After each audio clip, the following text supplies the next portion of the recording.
Welcome back, everyone. It's a pleasure to see you all here. My name is Dan Sheffield. For those of you who don't know, I'm currently directing the Sharmin Bijan Mossavar-Rahmani Center for Iran and Persian Gulf Studies. And today is one of our, the moments we celebrate the most in our center, which is to welcome back a former postdoc from the center on the occasion of their book launch, which is what we as a center are primarily engaged in creating a space for our postdocs to be able to pursue their research, to write it up, to enter into publication contracts, and eventually to bring out their books. So it's an especially joyous occasion to welcome an old friend and a colleague back to the Iran Center. Our speaker today is Dr. Amy Malek, and we're here to celebrate the launch of her new book on New York University Press, Culture Beyond Country, Strategies of Inclusion in the Global Iranian Diaspora. Amy has a constellation of accomplishments behind her. She is a associate professor of anthropology and American studies at William & Mary in Virginia. Before that, she was the director of the Iran and Persian Gulf Studies Initiative at Oklahoma State University, which is where she landed up after having been with us in our postdoctoral program. She was here at the center during the eventful years between 2019 and 2022, when we got to hang out a lot, in spite of social distancing, when we would have nice outdoor Iran Center picnics over at the War Memorial. So it's nice to be able to see Amy indoors without masks on, because most of my memories of hanging out with Amy come from that time period. But Amy is one of the leading scholars of the Iranian diaspora in North America. She's someone who's full of amazing insights. As someone who primarily works on the medieval and the ancient world, Amy and I have a lot of interesting conversations about her next project, I think, which is a project on am I right? A project on the character of Cyrus the Great that's coming in here. I mean, of course, the Cyrus cylinder is on this. So we've had lots of great conversations about historical memory in the Iranian diaspora, and she's going to give you a wonderful presentation on that. So please join me in welcoming Professor Amy Malek to the Iran Center.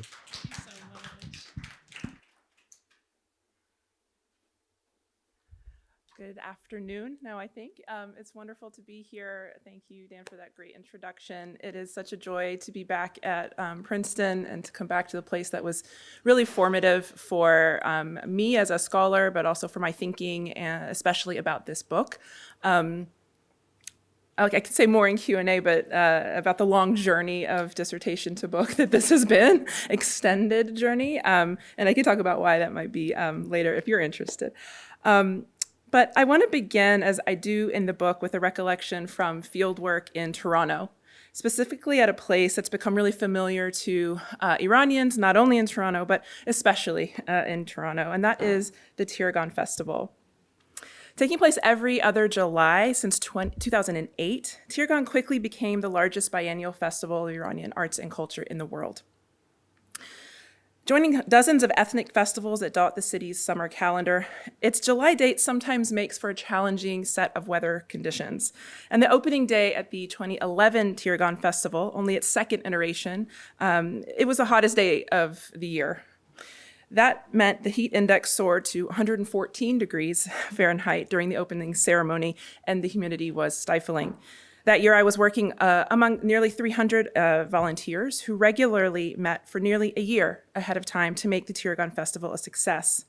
I was tasked with photographing the team at work, making note of areas for improvement, and especially the hours-long lineups of Iranian families, young newcomers, and non-Iranian Torontonians seeking entry into the free concerts, dance performances, film screenings, and poetry readings that populated a 4-day schedule.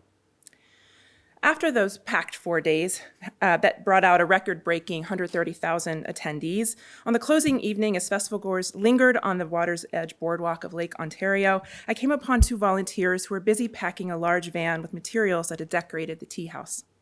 Their sweat-drenched Tirgan logo t-shirts revealed a long day that they'd had. One told me about the intense days and nights they'd worked over the last several weeks, and she and others on her team had taken off work and missed shifts just to prioritize their Tirgan duties, devoting long hours that had been challenging, but also exhilarating.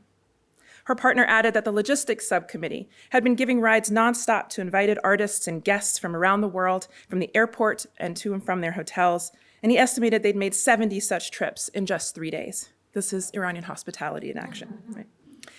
Though tired, they shared a collective enthusiasm and a sense of satisfaction. The festival had been an undeniable success thanks to their months of hard work. As they paused briefly for group photos and selfies, one volunteer looked at me with tears in her eyes and said, "I can't believe it's almost over. I wish it could last forever." Even as early as 2011, Tirgan had clearly become a passion project for hundreds of Iranian Canadians, mostly young professionals and graduate students who didn't even get to see many of the performances that they had worked so hard to make possible. By 2023, an estimated 3,000 Iranian Canadians had served as Tirgan volunteers. I'd come to Toronto expecting to find professional artists, cultural workers, and producers behind this enormous undertaking. But here were tech professionals, sales reps, real estate agents, and attorneys devoting nights and weekends to Tirgan. Why had so many diasporic Iranians committed so much of their free time, even taking time off of their jobs, to launch, plan, and run an arts and culture festival?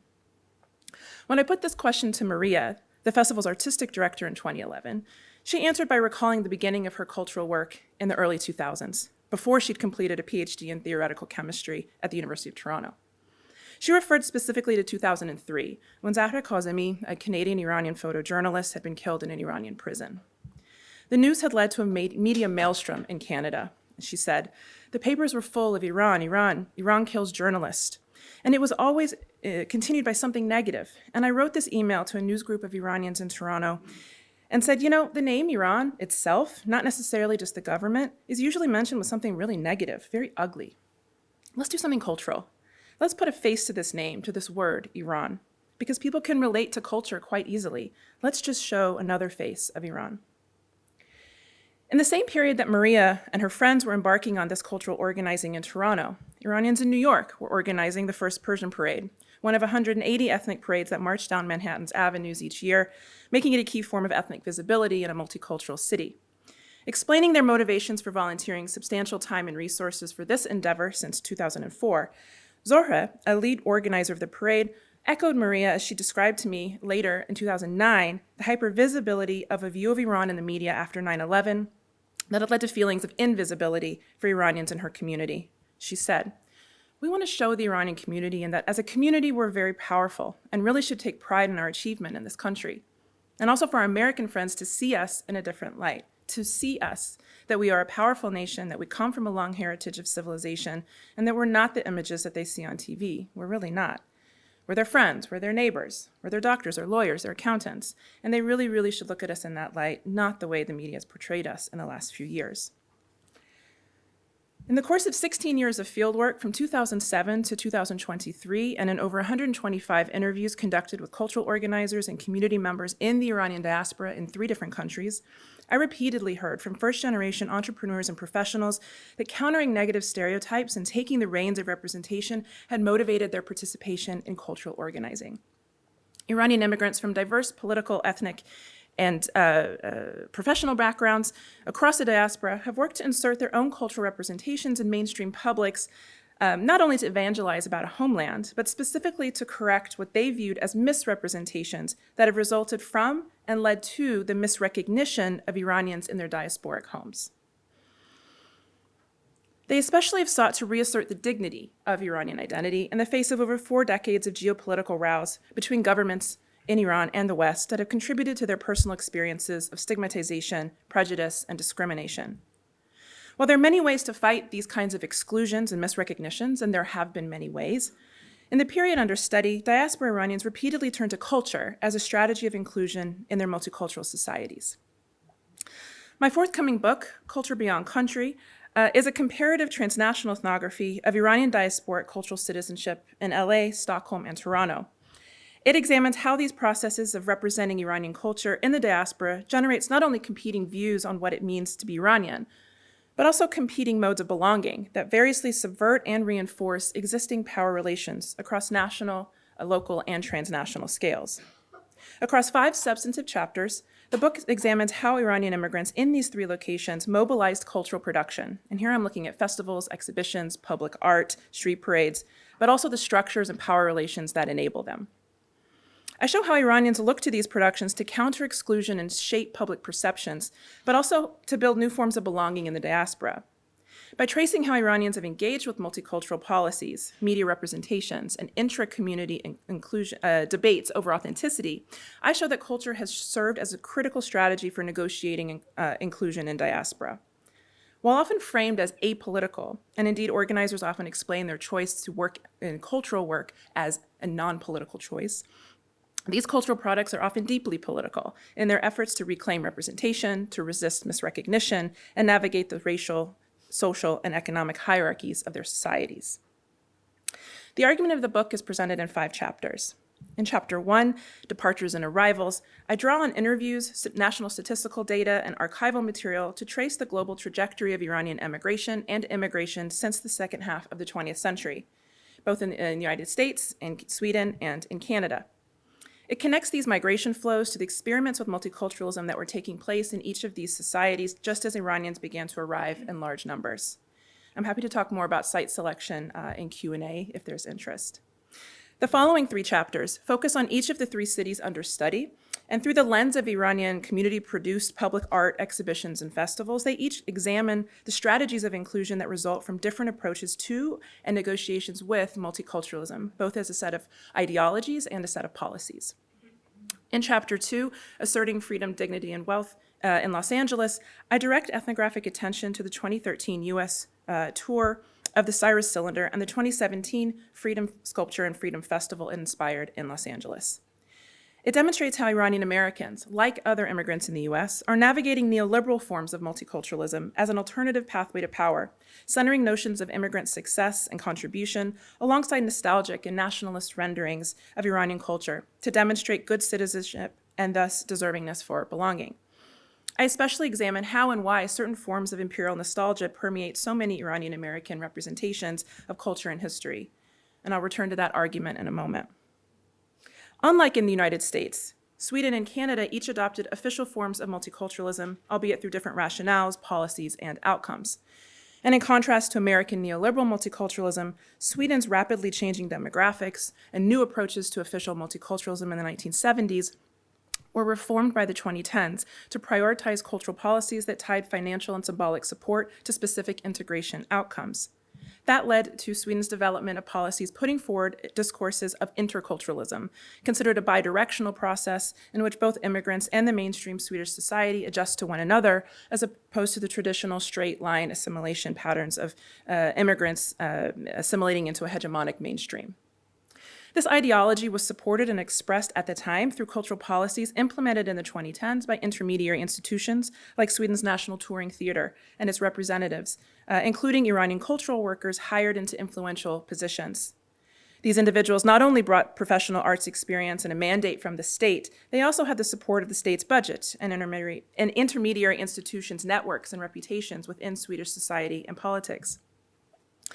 In Chapter 3, Contesting Cultural Belongings in Stockholm, then, I trace how these professionals and their Iranian community volunteer partners created Eldfesten, a Çarşamba Suri festival that has aimed to present Iranian arts and culture while also adhering to Swedish cultural policy imperatives of interculturalism.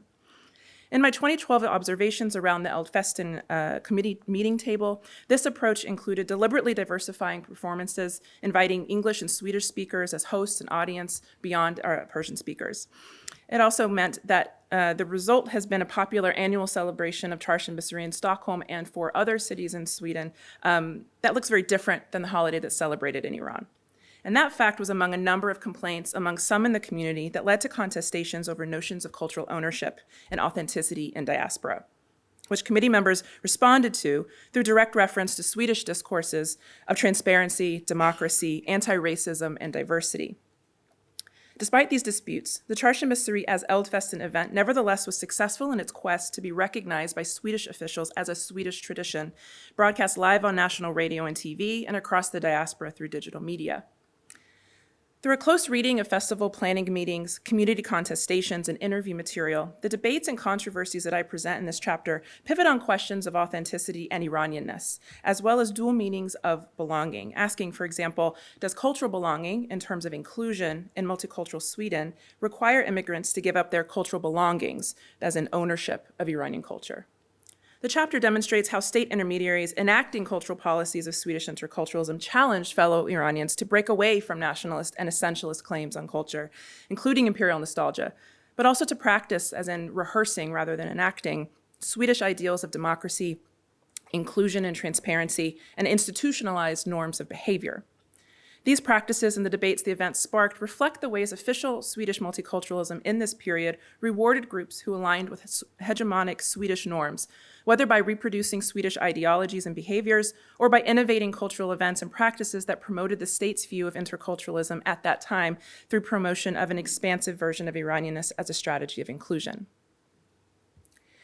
In Chapter 4, Navigating Multiculturalism in Toronto, I turn to that large and growing community of Iranians in Toronto where the Canadian multiculturalism mosaic model centers a top-down insistence that no cultural group, Indigenous, settler, colonial, or immigrant, is more or less Canadian than the other.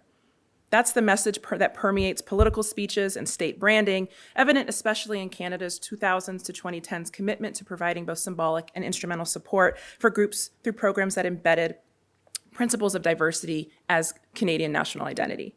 Those policies succeeded in developing a common sense among Torontonians that demographic multiculturalism and the policies they support have become matters of pride for Canadian nationalism. It also led to an array of community partnership programs, partially funded by federal and provincial resources that enabled Toronto's summer festivals. One such partnership between young Iranian immigrants and Toronto's Harbourfront Center enabled the creation of the Tirgan Festival. By selectively drawing upon and reframing Iranian myth historical traditions in its name and its initial funding application, these organizers quite consciously sought to conform to Canadian multicultural priorities of diversity as a shared value for both Iranians and Canadians. Beyond Tirgan's name, this value also was realized through an energetic and motivated volunteer base that worked to bring a diverse and contemporary view of Iranian arts and culture to Toronto. Tirgan's artistic programming, organizational structure, marketing strategies, and fundraising initiatives were deeply influenced by Harbourfront Center as a state intermediary, and thus put forward Canadian norms of transparency, teamwork, and professional development as priorities equal to their mission of promoting Iranian art and culture, all while carefully maintaining nonpartisanship and trying to refrain from divisive tactics in order to bring together a fragmented Iranian community. The result has been the development not only of this festival, but also of what's called the Tirgan family. This is a network of fictive kinship that has developed over time and has helped facilitate the integration of thousands of young Iranians into what they termed the Canadian way. As they volunteered alongside and for their new community, they also built emotional attachments and deep feelings of belonging, both to Canada, but also to the Iranian diaspora. But Tirgan's alignment with Canadian multiculturalism has meant that in moments of contestation, such as during social movements like Me Too, where community members challenged Tirgan's commitment to non-political and non-partisan stances, as well as gender equality, rather than take up community calls to resist those hegemonic structures, the organization remained aligned with those organizational norms of the Canadian way. And that guaranteed a continuation of the status quo, as well as additional support from government sources and community donors that supported those positions until the Women Life Freedom Movement put the organization in a catch-22. It highlighted the potent element of transnational belonging and commitments to compatriots in Iran, suggesting both the possibility of new strategies of resistance and a shift in motivations and priorities for a growing diaspora.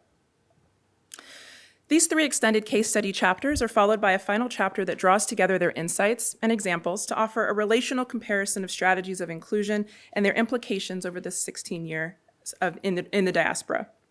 In Chapter 5, Comparing Iranian Diasporic Strategies in Multicultural Societies, I present a comparative discussion of these migratory flows, hegemonic forms, and cultural contestations in order to examine how diasporic Iranians have navigated these intersections of class, religion, and race,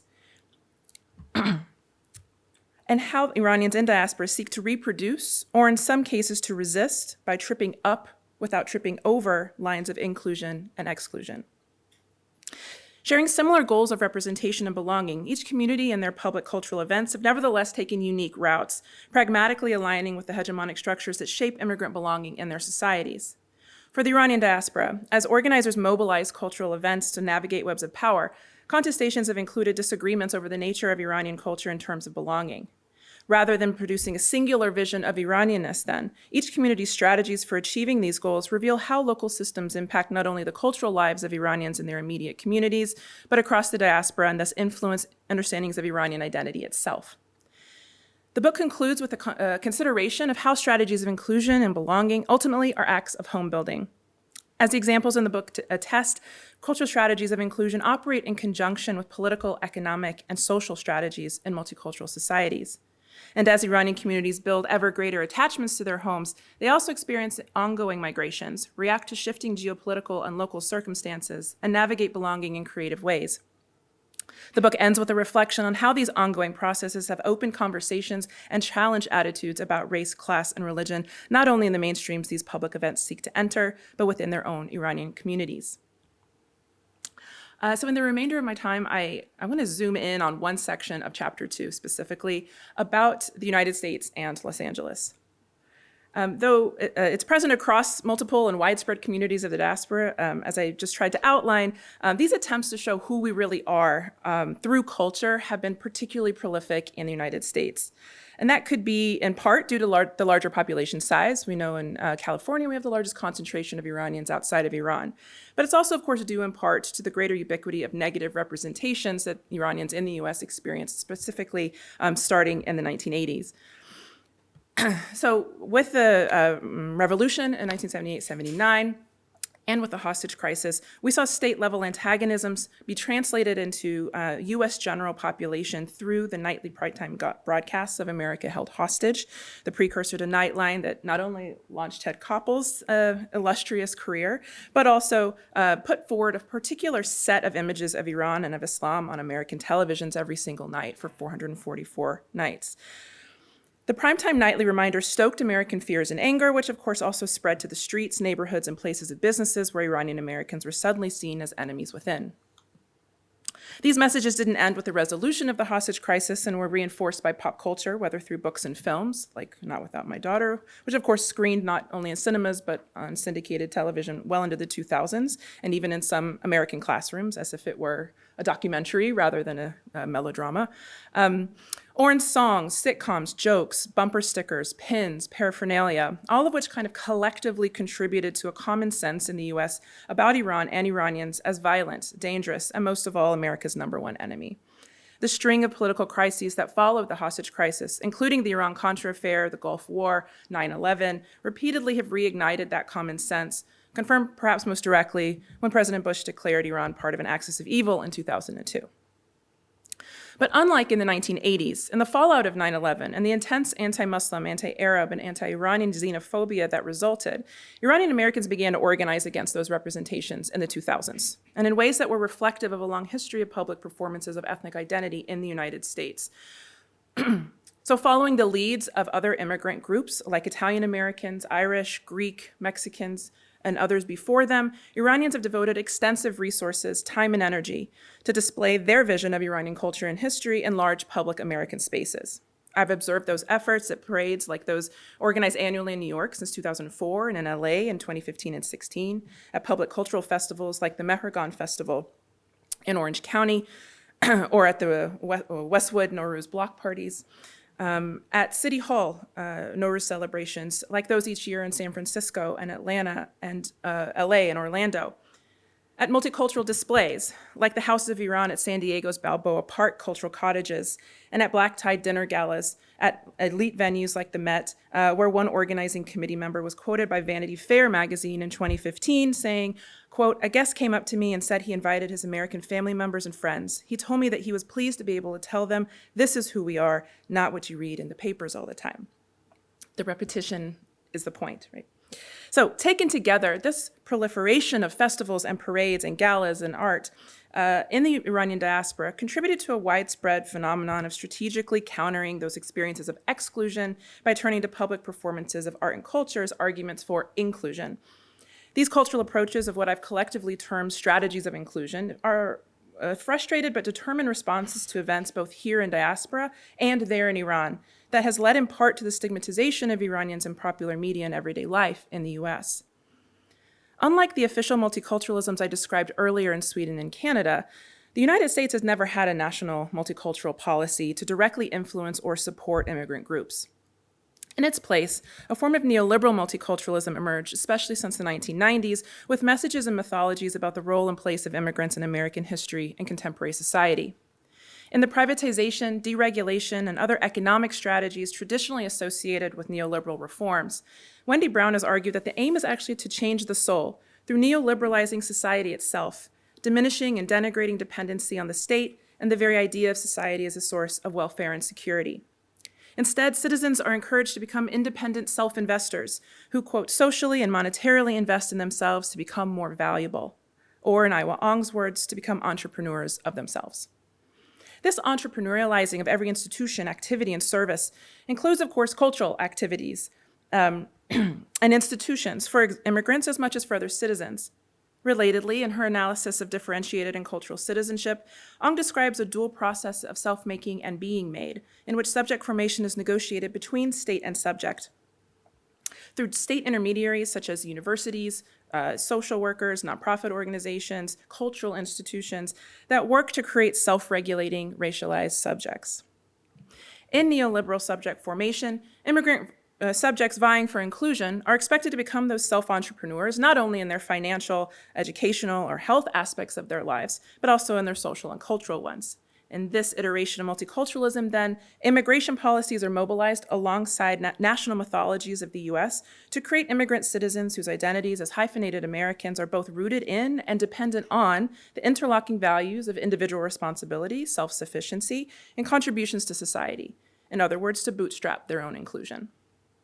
In this context, in an effort to navigate social and political exclusion, Iranian Americans have responded to these messages by employing a number of cultural strategies. Key among them has been the mobilization of imperial nostalgia, a wistful longing or affection for past empire, here the Achaemenid Empire, and efforts by diaspora members to represent what they feel is real Iranian culture and history to American audiences. I focus especially in this chapter on a strategy of imperial nostalgia I've termed Siromania. A 21st century diasporic fascination with the ancient Iranian past, Siromania centers on the life and legacies of Cyrus the Great, founder of the Persian Empire, through the proliferation of artifacts, narratives, and symbols originally made popular during the revivalist period of the Pahlavi era. Since the 2010s, evidence of the symbolic power of Cyrus and the cylinder has proliferated across high and popular culture. Clothing, jewelry, designer handbags. This is a $700 clutch that sold out very quickly. Commemorative memorabilia all have featured the Cyrus cylinder. Tattoos frequently highlight the Farvahar, but also are artistically rendered with Cyrus the Great. I recently found this one. This is Mohammad Khordadian, who, if you're Iranian, you know who he is. He's a famous dancer. He started going bald and decided this was an opportunity to get a large tattoo of the profile of Cyrus the Great. And so it covers his whole head. And you might see down here, the beard of Cyrus is his own hair, the hair that's left. Right. Fabulous. The names of children, businesses, and community organizations increasingly commemorate ancient heroes like Cyrus. Reproductions of ancient sites like Persepolis and artifacts like the cylinder appear not only on posters and at events, but also in Iranian homes and restaurants from Toronto to Tokyo.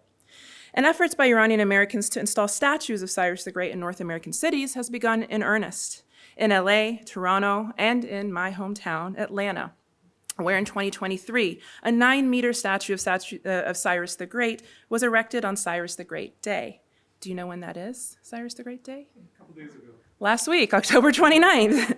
This itself is an invented tradition from the 2000s in this similar Siromania kind of moment. If you ask Iranians when that is, some of them know, some of them don't. If you ask, how do you celebrate? Maybe you erect a statue, but otherwise we're not sure. Anyhow, so though different from the phenomenon of 19th century Egyptomania in very important ways, Siromania has important parallels in how it shapes politics, identity, and racial ideas. In their widespread and often larger-than-life invocations of Cyrus the Great, Iranian Americans are not only or simply parodying nationalist tropes in response to geopolitics. They're also responding specifically to American experiences of exclusion and assimilationist demands that require immigrant groups to render their own histories and cultures within an American neoliberal frame of multiculturalism. I also see Syromania as participating in broader global trends of imperial nostalgic spectacle. In the mid-2010s, we saw Turkey's Erdogan staging reenactments and military parades celebrating the Ottoman conquest of Constantinople.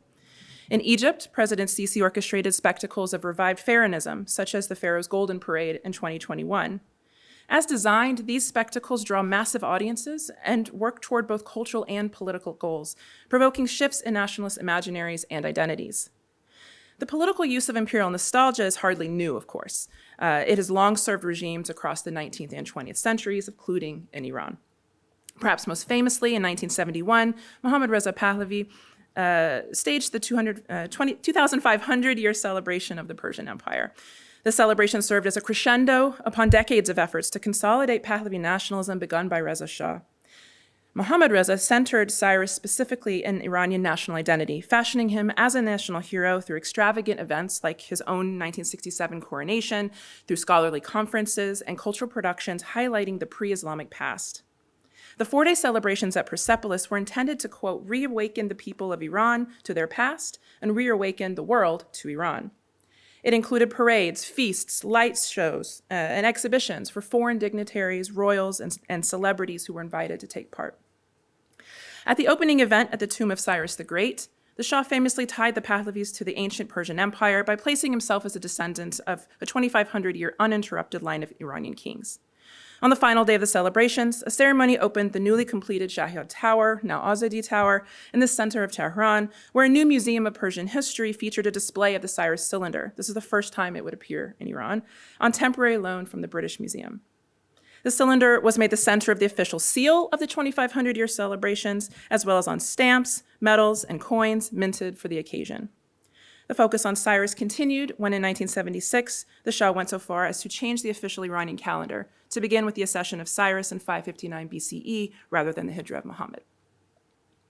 The narrative this field of cultural production promoted not only connected the Pahlavis to ancient Persian Empire, but also asserted that Cyrus the Great had enacted the first Declaration of Human Rights and was the first leader to promote ideas such as religious tolerance, diversity, and individual freedoms. Buttressed by accounts from the ancient Greeks and by favorable translations of the Cyrus cylinder, in this interpretation, the cylinder confirmed the biblical accounts of Cyrus's freeing of the Jews in the book of Ezra, even if the cylinder never mentions the Jewish faith or people by name. The interpretations of key lines of the Cyrus cylinder continue to be debated, especially claims that Cyrus abolished slavery as a practice and that the cylinder should be read as the first charter or declaration of human rights. Citing scholarly accounts and histories from the 1920s, archaeologist John Curtis has shown that any connection to contemporary understandings of freedom, human rights, or democracy emerged in the 1960s, when it was advocated by Iranian elites, publicists, state officials, and of course the Shah himself, for example, at the opening of the first UN conference on human rights held in Tehran in 1968. There, the Shah referred to the Cyrus cylinder as, quote, the precursor to the modern Universal Declaration of Human Rights, end quote. As he was making this same claim again in 1971 during the celebrations, in New York, the Shah's sister, Princess Ashraf, was presenting an exact replica of the Cyrus cylinder to the then Secretary General of the UN. The replica still sits in a glass case on the second floor of the UN Secretariat and continues to be referenced by Iranians in diaspora to demonstrate Cyrus's founding role, and by extension, Iranians' role in the development of human rights as defined and enshrined by that same international institution. Even as these claims were being popularized, anti-Pahlavi activists, including at that 68 conference, pointed to the hypocrisy of promoting freedom and tolerance as Iranian values at the same time that the Shah's secret police were actively suppressing ethnic minorities and imprisoning and torturing political opponents. And as Curtis and other scholars have long argued, the cylinder was never intended as a declaration of human rights, nor did such a concept exist in Cyrus's time. Nevertheless, the marketing of Cyrus, his cylinder, and the Persian Empire to Iranians and to the world through these kinds of public relations projects, scholarly publications, and conferences was so effective precisely because most Iranians at the time did not know much about this historical period prior to the emergence of this field of cultural production. As ever-present as he seemingly has become in a current period of Cyromania, Cyrus doesn't appear in key myth-historical texts like the Shahnameh or in poetry, and historians have shown that his modern elevation to national hero was a 20th century invention of imperial spectacle and state cultural production. The pervasive repetition of these narratives and symbols through imperial nostalgia in the 21st century Iranian diaspora reveals how powerful that 20th century national symbolism has remained. But it also demonstrates how these significations have been mobilized in new contexts, where renewed meanings and new traditions around enduring symbols of ancient Iranian empire have proven useful. We can see it quite clearly in the spectacles of Cyromania Iranian Americans have produced, whether through large 3D replicas and photo ops of Cyrus's tomb in Southern California, in reenactments of the parade of soldiers at those celebrations in the New York Persian Parade, goes down Madison Avenue, or the use of Achaemenid architecture as features and backdrops for concerts, festivals, and as inspirations for wineries in California. Most recently, we have also seen it at political protests. This past February, Cyrus emerged with his cylinder to lead a group of monarchists at the Munich Security Conference. And in May, Persepolitan architectural features appeared on the red carpet at Cannes, seeking attention from the world's cultural elite. For many Iranian Americans, imperial nostalgia offers a form of relief. I don't want to analyze it here in a critical way that undermines why people are doing what they're doing, right? I'm interested in it because it's such a phenomenon, because it's so pervasive. Many Iranian Americans have recognized the symbolic power of the story of Cyrus, and especially as a benevolent ruler of empire and purported founder of human rights. And that story has taken perhaps its most powerful form in the tale of Cyrus as the ideological father of American democracy. In this version, Cyrus was an inspiration to Western philosophers and politicians, including especially Thomas Jefferson. This chain of claims that Cyrus the Great was the founder of human rights, that Thomas Jefferson was directly inspired by Cyrus the Great, and thus that Cyrus the Great was fundamental to crafting of American democracy, first began to emerge in Iranian American cultural production in the 2000s. It gained mainstream attention, however, especially during the 2013 US tour of the Cyrus Cylinder. On loan from the British Museum, the Cylinder made 5 stops at elite museums like the New York Met, the Smithsonian in DC, the Getty Villa in LA, in partnership with and co-sponsored by Iranian American organizations in each city. Titled The Cyrus Cylinder and Ancient Persia, A New Beginning, the exhibition featured the Cyrus Cylinder alongside ancient artifacts and, in the Smithsonian exhibition, Thomas Jefferson's annotated copy of Xenophon's Cyropedia, a fictionalized biography of Cyrus written around 370 BCE. The book's presence in the libraries of U.S. founding fathers like Jefferson, John Adams, and Benjamin Franklin was used as supporting evidence for the importance, quote, of Cyrus to those who wrote the Constitution of the United States, end quote. They thus made the case for why Cyrus the Great should be regarded as important by elite American institutions and their hundreds of thousands of American visitors. The exhibition made a case not just for an ancient new beginning, but for a new American acceptance of the worthiness of Iranians in the present day, especially those who now live in the US. Cyrus the Great was presented as a source of American values and liberal ideals, and thus a pre-modern contribution by contemporary Iranians as the heirs of Cyrus.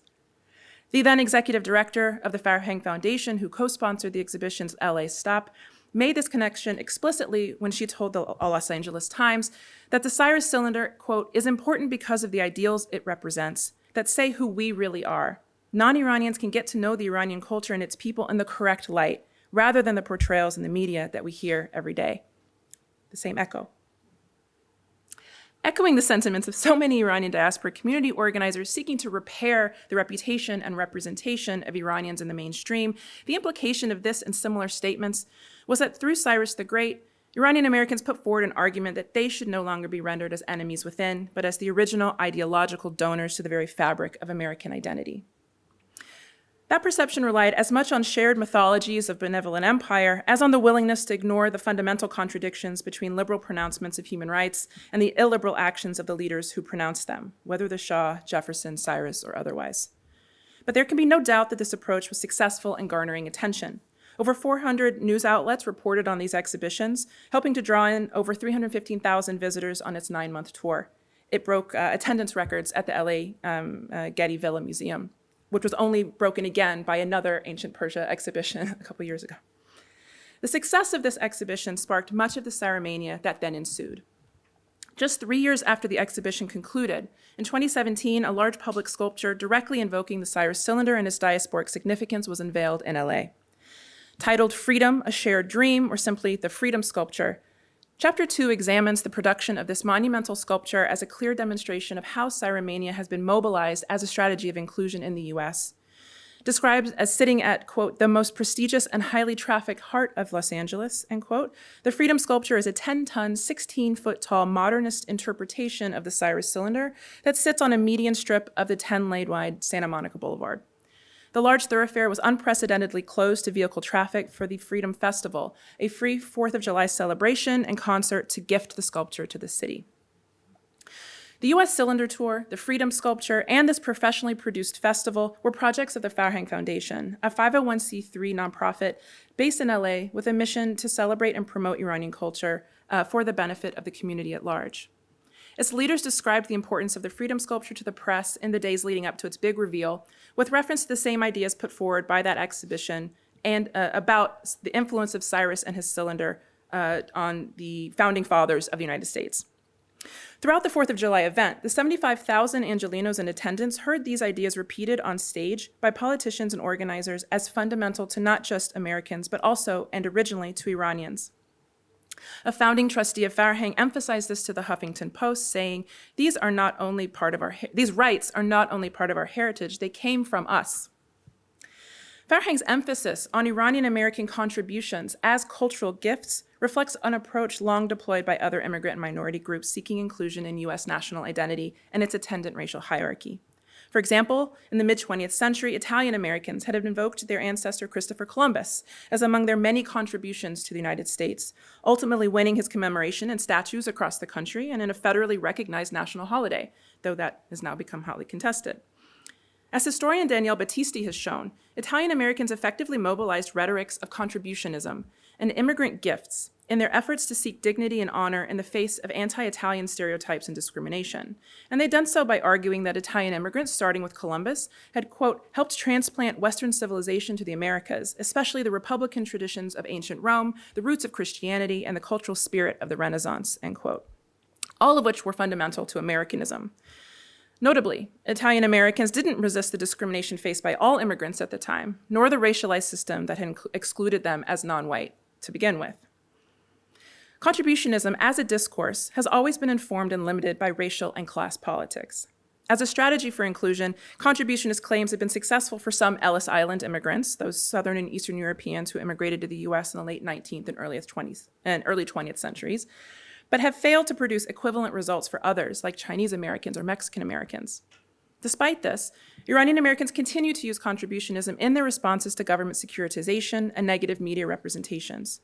Like Italians before them, in order to demonstrate deservingness for belonging in the US, Iranian American leaders historically have appealed less to common cause with other immigrants, even to fellow Middle Eastern Americans, or even to legal codes that should protect their rights. Instead, prevailing arguments have highlighted assertions of high socioeconomic class status, immigrant exceptionalism, and as with the Cyrus exhibition, shared ideals of tolerance and diversity. The diasporic uses of these symbols are not separate from their uses in Iran, and for many in diaspora, reasserting these histories and symbols in the face of Islamic Republic erasure has served as an act of resistance in a political battle over cultural history and collective identity. In this way, imperial nostalgia for a pre-Islamic Iranian past has simultaneously served as an explicit counter to the influence of Islam on Iranian culture, but also in diaspora as a counter to the racialization of Iranians by Americans as non-white and, in many cases, as Muslim. These are neither unrelated goals nor coincidental impulses. Expressions of Iranian identity as Aryan were central to 20th century Pahlavi nationalism and have emerged in 21st century America to not only put forward a proud national ancestry in the face of exclusion, but also to stake out a racial position, seeking proximity to whiteness in a US racial hierarchy. This is accomplished in part by distancing Iranian Americans from the Islamic Republic and thus from Islam, and from the increasingly virulent post-9/11 discourses against Muslims. At best, this distancing is a covering strategy. At worst, it's expressed explicitly by some Iranians in diaspora as anti-Muslim racism. The prevailing arguments by Iranian Americans well into the 2020s have continued to highlight shared liberal ideals of tolerance and diversity, assertions of high socioeconomic class status, and immigrant exceptionalism, while remaining relatively quiet on questions of racism or discrimination against other groups in the US, much like their Italian American predecessors. So what drives this continued confidence in the redeeming power of the rhetoric of immigrant contributionism? The sculpture and large festival marking its unveiling were expressions of all the hopes and future possibilities that many Iranian immigrants place in the American values articulated by neoliberal multiculturalism.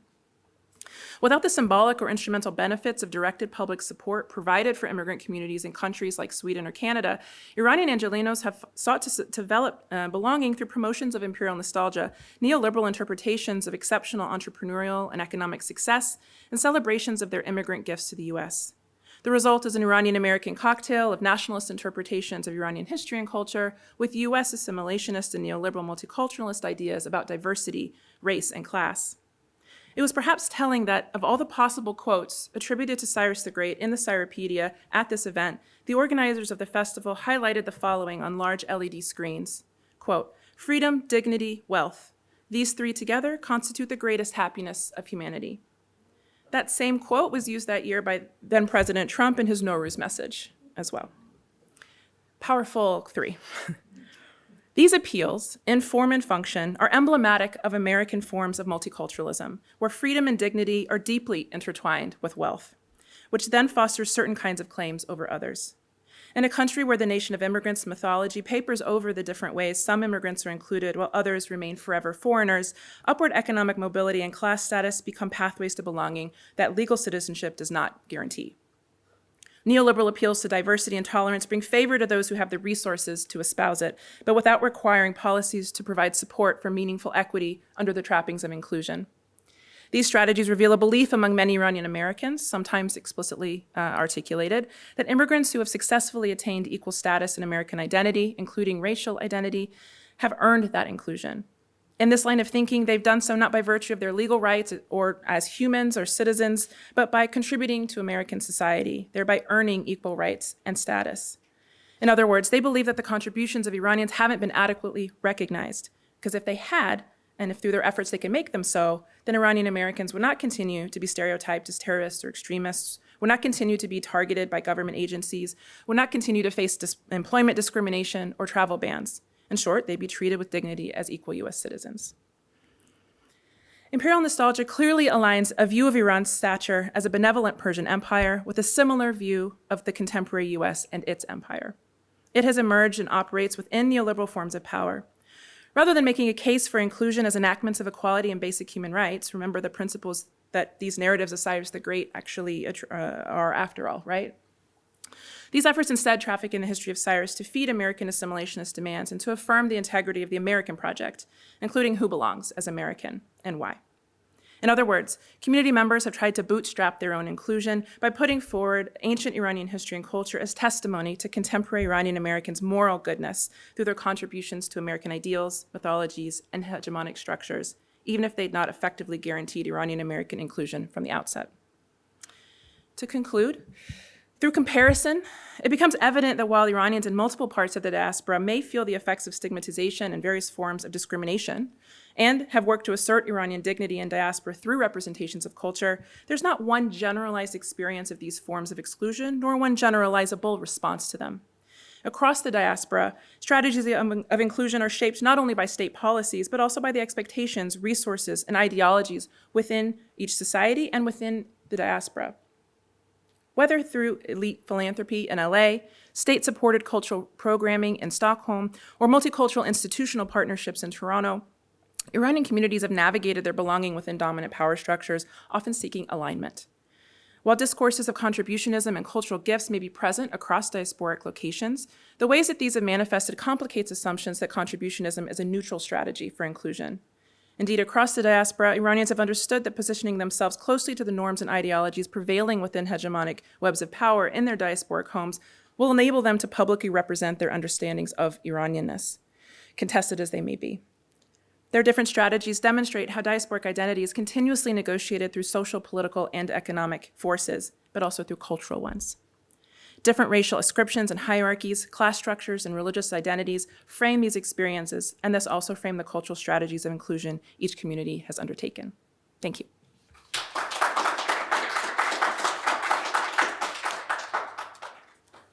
Thank you so much, Amy, for this wonderful, very stimulating and timely talk.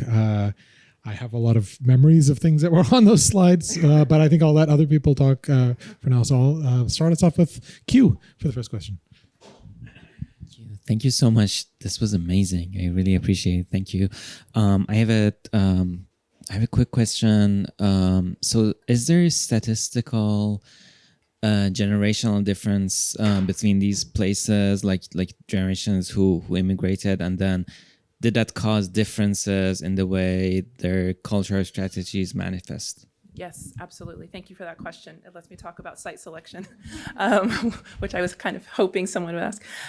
Yes, so in selecting these 3 locations, I was looking at a number of different factors. I wanted to look at places where we had significant Iranian communities, places that had different kind of strategies for immigrant incorporation at a state level, like multiculturalism, but also where different kinds of migration patterns and flows had constituted communities in different periods, right? So in Los Angeles, we see, I can pull up this slide actually, maybe that would be helpful. So if we look at the United States, we see a large flow of people arriving right around, during, and just after the Iranian Revolution, during the Iran-Iraq War. And we see a steep fall off once it becomes harder for harder for Iranians to get to the United States through various pathways. So family reunification kind of becomes the only way in the late 80s. And we see that this is about lawful permanent resident status, not about arrival, right? Just to be clear. So it's a little bit after, right? We see a sharp decline.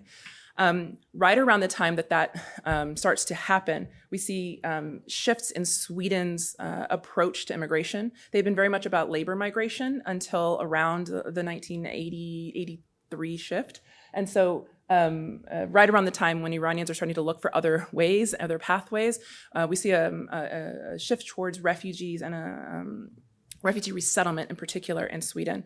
And so a lot of the Iranians who had stayed in Iran through the revolution, whether because they had political aspirations and wanted to kind of see them through, or whether because they found that once they stayed, things didn't work out as they had once hoped. They went across different pathways to get to, say, Pakistan or Turkey, and went through the refugee resettlement system. And so we see who arrives in Sweden is very different than who arrived in LA on a population level, right, generalizing. So mostly refugees, mostly folks who had kind of been disenfranchised during the Islamic Republic, largely as political refugees, but also ethnic and religious minorities. In the early 90s, the priorities in Sweden start to shift to the Balkans and to other kind of priorities of what's going on in the world. And also what happens in Iran is different, right? The war ends, there's a kind of calming of in terms of violence and war, but nevertheless economic restructuring and a problem of unemployment and lack of opportunities for folks. And so a lot of the people who start coming to Canada are coming through their point system, which favors skills like language, like education, and are looking for higher education and are looking for job opportunities. And so a different set of folks are coming in the 90s, and we see Toronto really starting to grow as a center for migration in the 2000s and 2010s. I want to be really clear. Across all of this, we still have refugees being resettled. We still have asylum seekers. We still have a lot of different pathways. But if you look at a generalizable kind of trend, the kinds of experiences of being in Iran are different. Their continued connections to Iran are different. Their different pathways of settlement have led to different kinds of relationships with the state that they find themselves in. So absolutely, lots of differences. There's also shifts in how continued migration is disabled or enabled, right? So travel bans or difficulties of getting to the US means that we have less Iranians coming during the same period where Toronto had more Iranians coming, right? And so the Iranians in Toronto, the first generation, we're just starting to see the kind of coming of age of a second generation there, whereas in the US, we start to see a third generation now coming of age. So there's definitely generational differences, and there's definitely importance of those kinds of orientations and a sense of Iranianness in those flows. Yeah, thank you.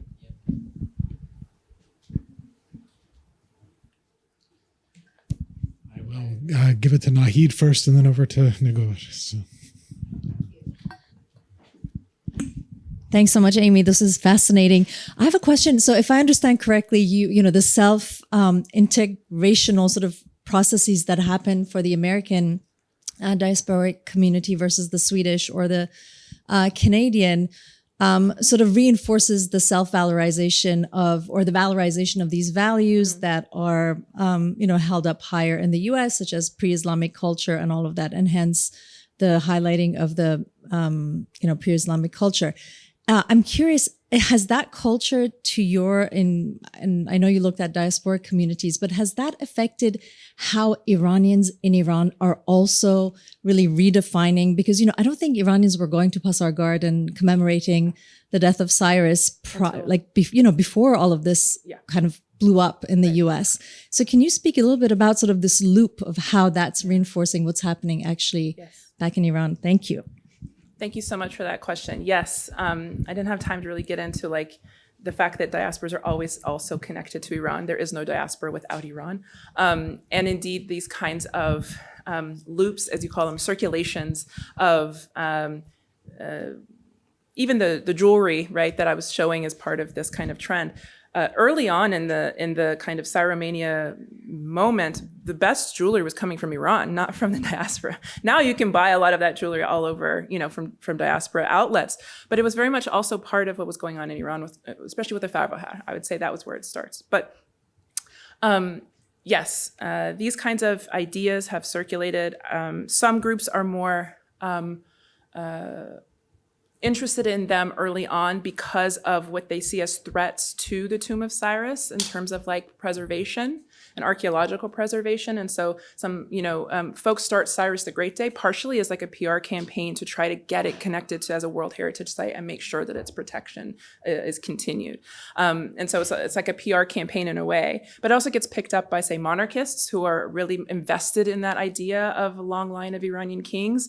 And it's not until, as you said, the 2010s that Iranians in Iran start going to Pasargad to celebrate Nowruz or Cyrus the Great Day. And it's partially the Islamic Republic's blocking of their access to that site on these days that further gains interest abroad. So the Trump administration in particular picks up on that as kind of a way to say, we'll celebrate Cyrus the Great Day in the US. Look, we even have a sculpture in Los Angeles celebrating Cyrus. The Islamic Republic won't let you celebrate your own heroes, but we will, right?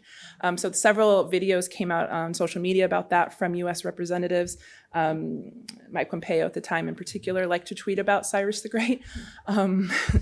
But back to your point, these things are not unrelated. And also because the Cyrus cylinder visited Iran in 2010. So 1971 is the first time the British Museum loans it to Iran, just for a couple of days, just for the 2,500-year celebrations. And then not again until 2010 does it ever get shown in Iran. And so that kind of sparked some of those ideas about Cyrus and refiguring Cyrus comes from Iran because Ahmadinejad was really invested in that cylinder exhibition. There's a very famous, notorious kind of photo of these Iranian men kind of dressed as Achaemenid warriors and as Cyrus the Great himself. And Ahmadinejad kind of putting a keffiyeh around his neck.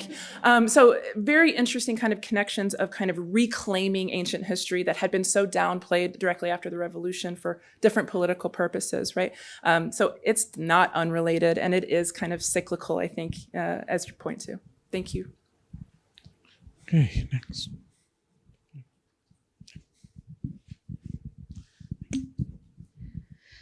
I think being an immigrant myself, the only thing I want to add is, I'm from the north part of India, what was part of Pakistan.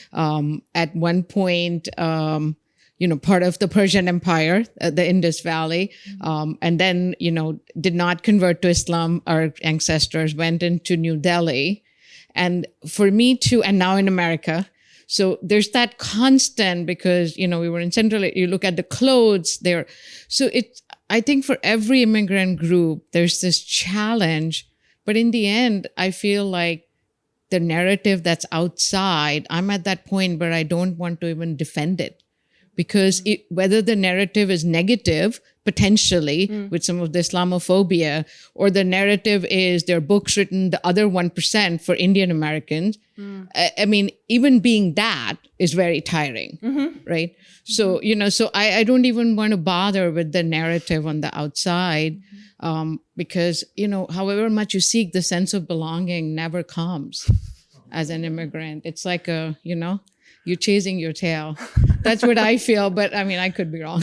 No, I don't think you are wrong. I think that that's a very valid position as well. And I think it's one thing I do want to kind of emphasize is this was a 16-year period that almost feels historical now. Like it's almost precious that we were worried about some of these things in the 2000s, given how things have changed.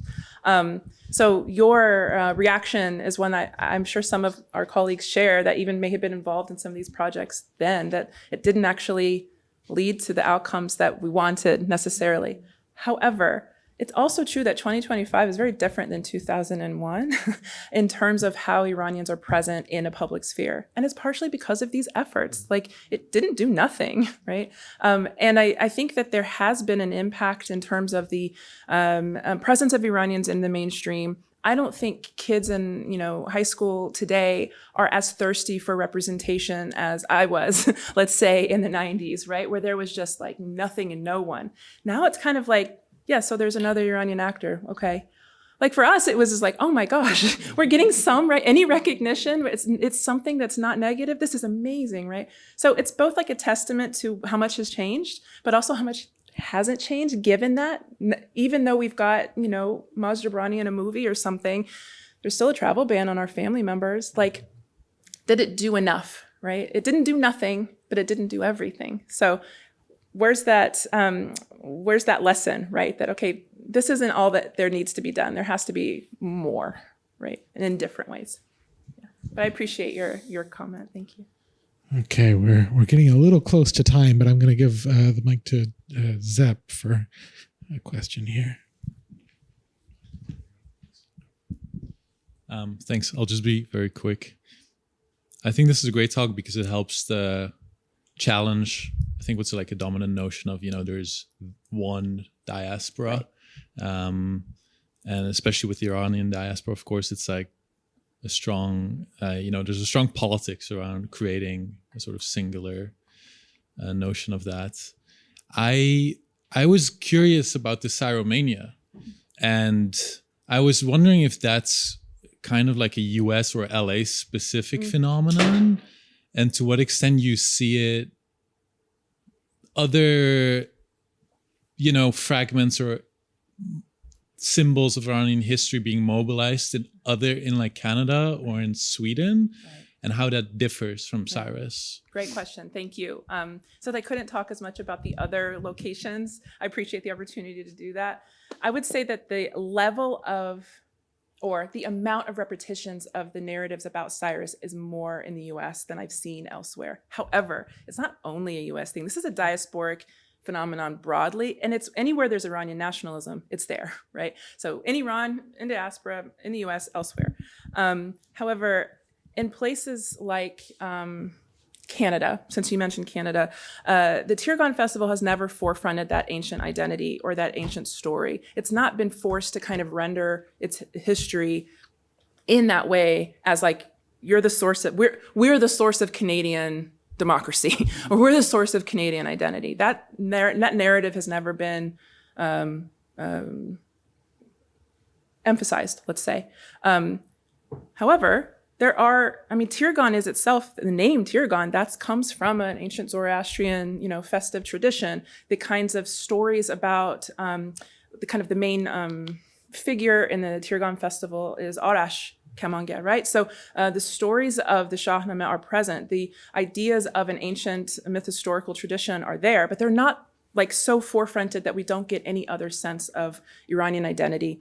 And they're not made to articulate a therefore moral goodness of Iranians, right? The extension of the argument doesn't come out that way. But of course, there's symbols of ancient Persia all over the diaspora. When I was in Sweden, I was working with a group to put on this festival where you see nothing of ancient Iran on that stage, right? But one of the artists that was working on as a volunteer gifted me a ceramic that he'd made that had a symbol from Persepolis on it, right? Like, he values those. It's part of Iranian culture, but it's not the like, this is the real Iran. This is really who we are. We don't have to go to ancient Iran to say who we are. We can talk about Iranianness today, here, now, without having to go so far back in time to do it. Yeah, thank you. Yeah, please. You mentioned Cyrus the Great allowing the Jews to return under Ezra and Nehemiah. It's interesting that in 1948, when the United States recognized the UN resolution establishing President Truman came out and said, "I am Cyrus." Thank you for that, because it lets me show you another slide I wanted to show you, which that narrative has been resurrected given Trump's role in Israel. So there was a campaign this summer, billboards in Tel Aviv and Jerusalem, kind of connecting Trump as modern day Cyrus, and that's not new either. There had already been a series of efforts, both by evangelical Christian groups and by some Jewish organizations, to commemorate Trump as modern day Cyrus, thanks to his role in moving the U.S. embassy to Jerusalem. So there's been efforts to kind of think about contemporary politicians that way too. Thank you for that point. Absolutely. All right. Since this slide is probably going to open up about 10,000 questions, I'm going to give the last question to Sorry, Sarah. there's so much I wanted to yeah, say, yeah. but no time. Thank you for the prompt, though.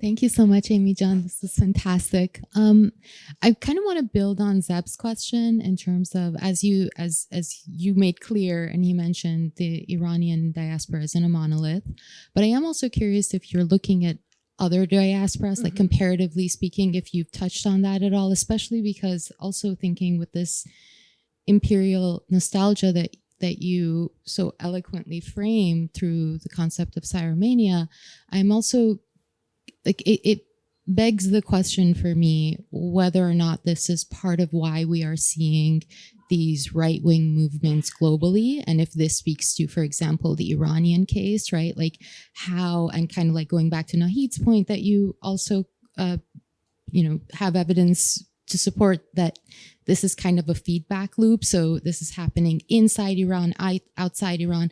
I think of the youth in Iran right now who are very like anti-left. And it boggles the mind of where did this come from? I was there like a decade ago and that wasn't where we were. So I wonder if these conversations you think are kind of seeping into that affect, that really right-wing move within the Iranian community, broadly speaking, and whether this has any hints of other diasporas and other movements that we're seeing worldwide. But I know that's a very big question. Thanks again. It's a great question. Thank you, Sarjan. It is a great question. And it's like two different questions. I don't know that I can address them both adequately in the time we have, but I would love to talk with you more after. Yes, I think the role of social media has been very impactful. I can give you examples of the ways that that has looked online. So it's not that it necessarily started that way, but I believe it's been picked up very effectively by the first Trump administration, very vocally, and by the far right in the U.S. Evangelical Christians in the U.S. very much have kind of resurrected the idea of Cyrus as kind of like the role that he had played in terms of the Bible, but also as modern politicians as being those modern day Cyruses. I think in terms of what's resonating for Iranians on the ground today, young people today, I think the ideas that are allowing for a renewed sense of pride and allowing for a kind of resistance that I don't know that they had seen before, even though we may trace previous kinds of ideas through it. Maybe that's part of why it's so compelling, but I'd love to hear your thoughts on it. Actually, I think you're more in touch with that community than I am, but the way that this looks, I would say, is in line with other communities in some ways, and of course different in others. That's such a cop-out answer. I'm sorry, but I know we've got to hit time, but I'd love to chat with you more about that. Well, it sounds like we have many things to bring you back for, Amy John. This was fabulous. Please go buy the book and join me in thanking Amy Malek for a wonderful talk.